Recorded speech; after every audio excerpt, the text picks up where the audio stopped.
Okay, it's pretty difficult to make a video tonight without talking about what happened in Las Vegas, which is, we're in San Diego, so we go to Las Vegas all the time.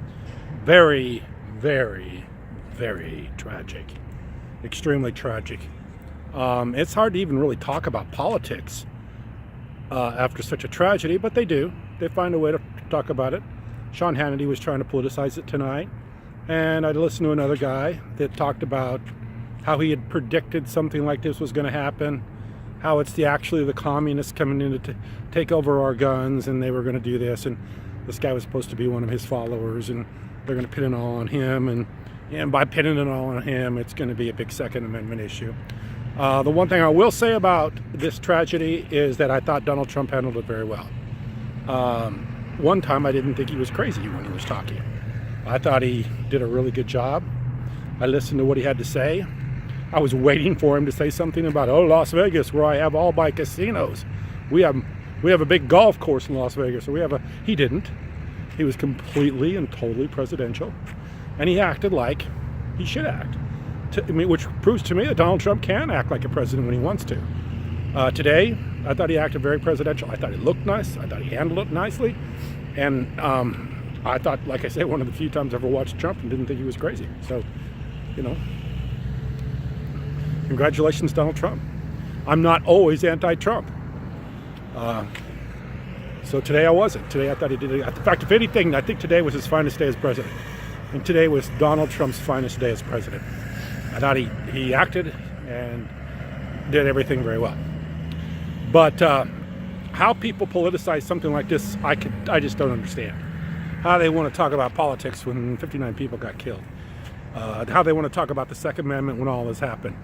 The Second Amendment thing, if you don't know what the Second Amendment is, the right to own arms, own firearms. There's a lot of people talk about the militia in it and stuff. It gets a little bit complicated, but basically it's just the right to own arms. The right for the people to own arms. The right for us to own guns, of which I'm a supporter. I think the Second Amendment's a good idea. I don't happen to own any firearms. I don't live in a place where I need a firearm. I don't hunt for my food. I don't need it to entertain myself. And where I live, the police will be there in about 30 seconds if you make a 911 call. So I could care less about a gun. So the Second Amendment issue, I don't know, man. I'll tell you, when you see somebody that can cause this much damage in that short a period of time, I thought about this. When he started shooting, they knew what floor he was on. That's easy to count. It just took a few minutes to figure out which floor he was on. By the time they got up that elevator or stairway or whatever, or even they had security in that area or in that building, it didn't take long to bust that door down. So this guy was able to kill 59 people in a very short period of time. I'm talking about minutes. By the time they figured out where he was at and got him, and not only did he have time to kill all those people, he had time to kill himself. He had time. I don't know how it happened. I don't think they knocked. When they figured out what room it was, they just probably went right in. That was a split second. By the time they got in, they got on top of him. So, for him to kill himself, to have time to kill this many people, to injure this many people, and also kill himself, you're talking about a very short period of time. This guy did a lot of damage. Sounds like it was a .223, which is the same round that the military uses. Used to be M16, AR-15, .223, small round bullet. Not very big, but it has a lot of velocity. It goes really fast. So, very tragic situation. Like I say, people try to politicize this. I don't know how they can. It's ridiculous. How it affects the Second Amendment, I don't know. I really don't know. Like I say, I'm in favor of people owning firearms. Like I say, I don't personally own any firearms. Don't care to own any firearms. Probably never will own a firearm. But I think people should have a right to own a firearm. I think that's pretty much a fundamental right in this country, of a free country. Can't really have a free country without people being able to own firearms and be able to protect themselves. And that kind of keeps the government straight too. When you're able to own a firearm and the government knows that there's millions and tens of millions of people that own firearms, that tends to keep the government honest too. So I think it's a good thing. But then again, you see something like this happen, you really question it because, oh my gosh, this guy, I mean, how do you protect against something like that? How do you protect against that? I mean, people, go to events all the time, football games, concerts. I mean, all this stuff people go to, and they always, they're in a big open group, that happens all the time, and especially in a place like Las Vegas. And then you've got these high-rise hotels. I mean, how do you protect? How do you make sure everybody in that hotel room, wasn't capable of doing something? I guess you don't. There's just no way of doing it. It's the price we pay for being in a free country and having the right to own arms. You're just going to have things like this happen, unfortunately. I mean, it's just going to happen. So, I mean, it is what it is. Very, very, very, very sad situation. I mean, my daughter was thinking about going to Las Vegas. I think she was supposed to go a week before this happened. And I mean, I don't even know how people deal with that. I don't know how people deal with people getting killed in that situation.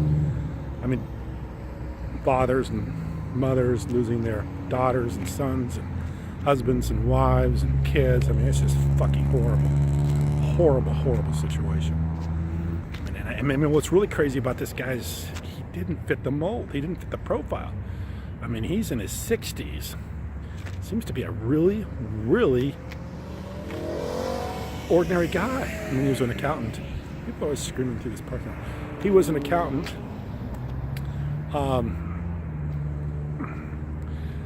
It didn't seem to be, that much different than about everybody else that age. I mean, just an ordinary guy. So, I don't know. Very bizarre situation. I have a feeling we're going to find out a little bit more about this guy. I don't know. Maybe he had gambling. Maybe he had some. I mean, it didn't sound like he had psychosis. I don't know if he had a lot of gambling losses. He was mad. If he was just trying to retaliate against his casinos. I don't know. I don't know what the situation was. I do know that, and I don't like this at all, that people are kind of making it a issue of, we had this country and western band singing, and these are like, country people, and they're like the red-blooded Americans, and, that he happened to attack this group of people. I just don't think that plays into this whatsoever. I just don't. I don't think that he attacked us. I mean, I don't think that. I mean, I think he's probably looking for a group of people, but I don't. It could have been just as easily. Could have been a rock concert. Could have just as easily been anything else. I don't think it was. He was attacking country and western people. I don't think that was the case. That's another way to try to politicize this. So anyway, shame on these people to politicize this kind of stuff. It's crazy, and it's shameful, and they shouldn't do it. Just like Donald Trump shouldn't politicize the hurricane. I mean, it's kind of odd to me that he probably had. I mean, he had 59 people die in this shooting. Probably, I don't know how many people died in the hurricane down in Puerto Rico, but a lot of people died. They didn't die, all of it, in one crazy action like this did, but they died, and people tried to politicize that. And don't tell me that he didn't try to politicize it. I mean, by him going after that mayor, that's politicizing it. I mean, that's making it politics. Saying the Democrats put her up to it, that's horrible. It's the same way. It'd be the same thing as him politicizing this tonight. But he didn't, and I appreciate that. I've got a little more respect for Donald Trump today. So anyway, I appreciate you watching.